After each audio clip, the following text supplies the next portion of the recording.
On a visit to Taiwan, U.S. Senator Tammy Duckworth reiterated support for the island amid rising Chinese threats. Duckworth met with Taiwanese President Tsai Ing-wen on Tuesday and emphasized the close economic, political and security relations between Taipei and Washington.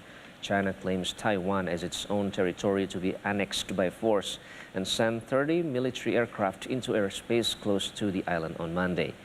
Taiwan's defense ministry said it responded by scrambling jets, putting air defense missile systems on alert and issuing radio warnings.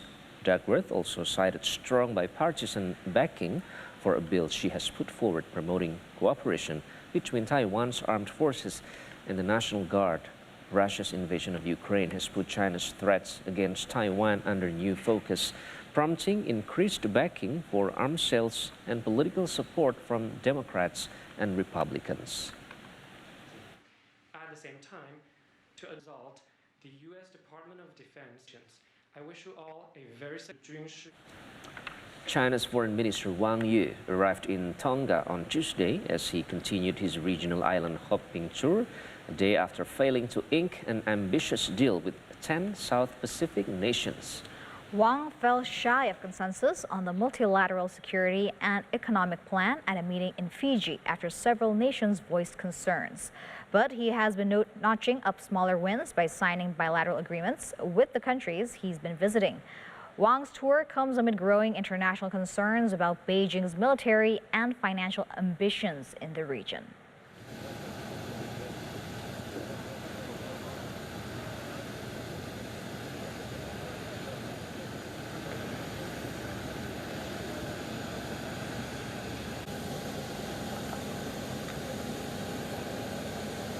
Meanwhile, a French journalist was reported to have been killed in eastern Ukraine on Monday after fatally being hit by shell shrapnel while covering a Ukrainian evacuation operation. According to the French news broadcaster he worked for, BFM TV, Frédéric Leclerc Imhoff was killed as he was covering a humanitarian operation in an armored vehicle near Severodonetsk, a key city in the Donbas region that is being hotly contested by Russian and Ukrainian forces. The 32-year-old journalist had worked for 6 years for the French television channel. Paying tribute to Leclerc Imhoff on Twitter, French President Emmanuel Macron says he was in Ukraine to show the reality of the war. Meanwhile, French Foreign Minister Catherine Colonna says the journalist's death was deeply shocking, and she tweeted that he was killed by Russian bombings.